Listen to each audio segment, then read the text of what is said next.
Good day, gentle viewers. In today's news, a brand new manga distribution app from Kodansha, a list of most wanted anime adaptations from Japan, and nostalgia bait most vile.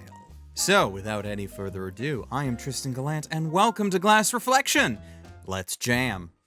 Manga publisher Kodansha, the outfit responsible for the releases of the popular titles such as Tokyo Revengers, Fairy Tail, and Attack on Titan, have announced that they plan to release a brand new distribution service called K-Manga, specifically for Western audiences. Up until now, Kodansha has held a very tight grip on their titles, basically only releasing a bunch of them on physical media for us Westerners, and not really reaching out all that far into the digital space, which has always been odd considering how well other apps, like Viz Media's apps and even J-Novel Club, have done here over the past number of years. But hey, now we're getting a brand new one that is just, Kodansha specific. There's a lot of marketing speech in their press release, so let me just read a couple of the specifics instead of trying to badly paraphrase the whole thing. Firstly, in regards to their actual offerings, K-Manga will launch with approximately 400 titles, including 70 titles of ongoing manga currently in serialization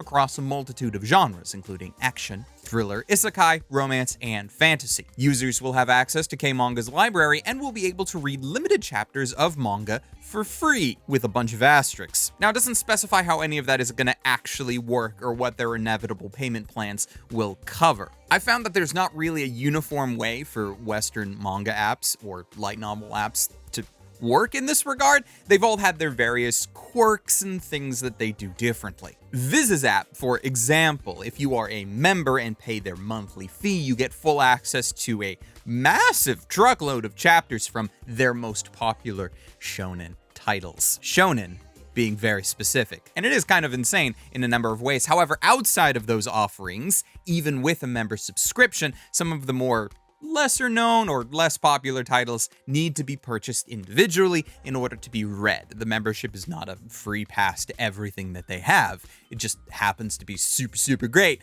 for people who just care about shonen. J-Novel Club also has a monthly subscription. However, it's a little bit more restrictive for their manga and light novel offerings, though their release method is more uniform across the board, unlike Viz that differs things based on whether or not something is a shonen. J-Novel Club is also unique in that it doesn't hold off releasing an entire volume while it is being translated, instead opting to release things chapter by chapter for their active members. However, once a volume is translated in full, there is a small grace period before the entire volume, minus its first chapter, is locked off and you need to actually purchase it. This makes its membership only really benefit those who bought into the membership early and buy into the membership early in order to keep up with their favorites as new chapters are released, unless you want to go and buy digital copies of literally every volume. Now, they do occasionally unlock various series to allow members to catch up, but it's not always clear what the criteria is for those series being chosen, and honestly, it's heavily unlikely that they would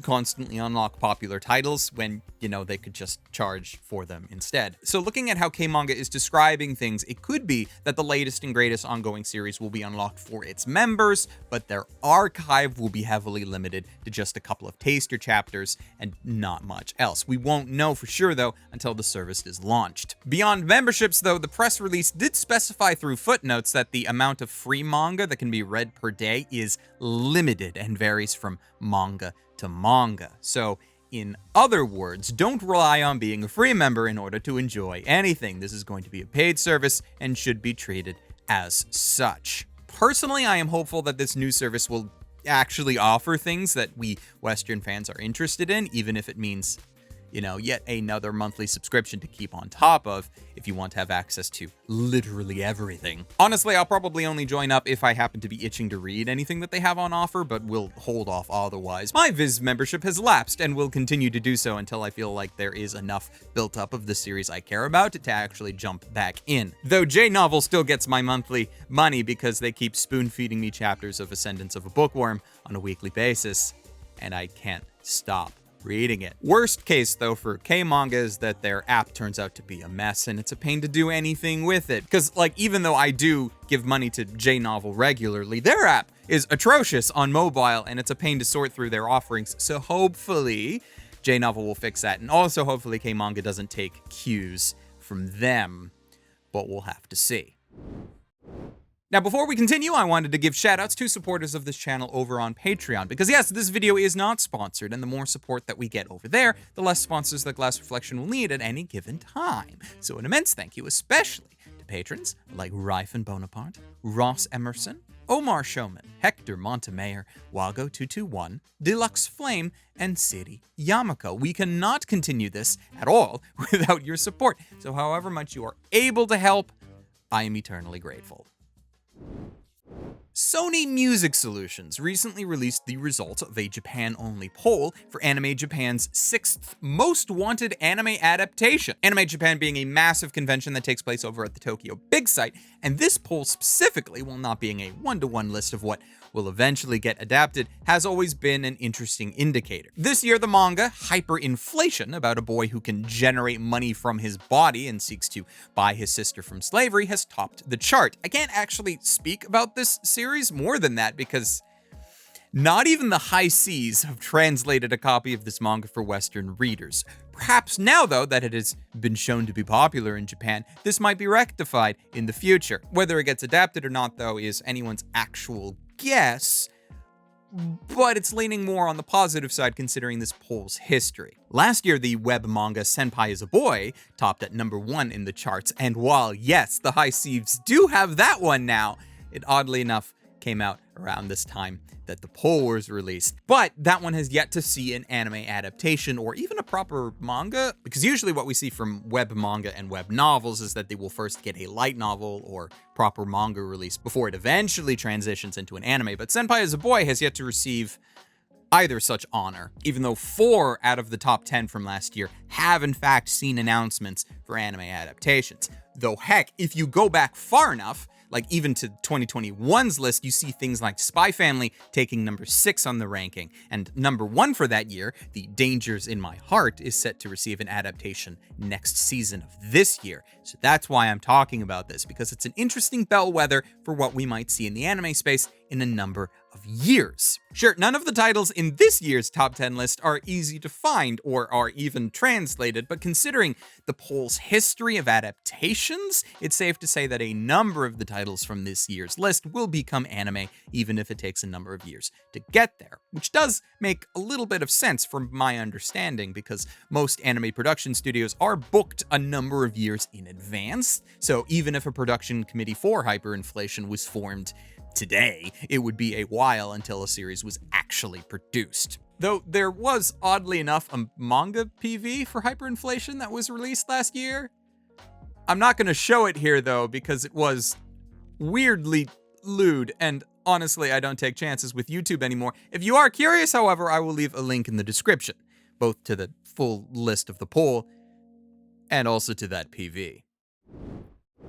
Lastly, while this might be news that is like double adjacent to anime audiences, it's nostalgia bait for me and anyone who grew up in the 90s, so it's on my radar. Netflix has released a trailer for the 30th anniversary special for Power Rangers. The special, titled Once and Always, sees the reunion of the cast members from the original seasons of Mighty Morphin Power Rangers back together in their original suits, fighting against the evil Rita Repulsa. In all honesty, this special seems super campy, and I expect it to be a massive nostalgia-baked trash fire of a show.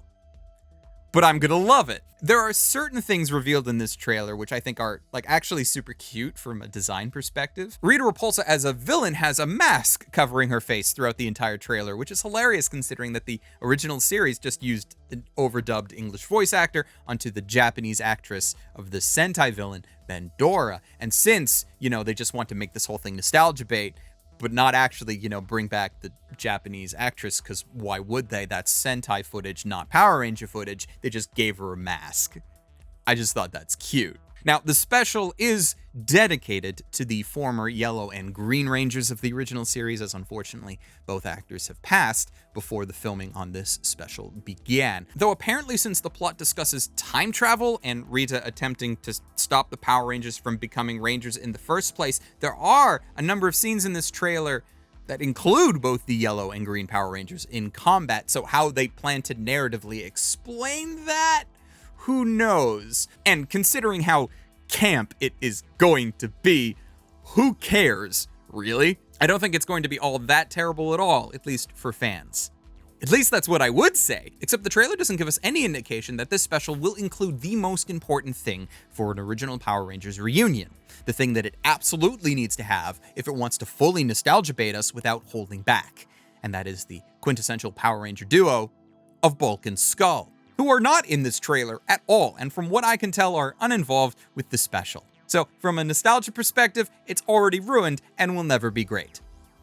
I'm still gonna watch it though, but will I enjoy it? Who knows? We'll have to wait until April 19th for when it comes out. And that's it for our show today, so subscribe if you haven't, hit the like button if you enjoyed the video, and until next time, whenever that may be, watch more anime.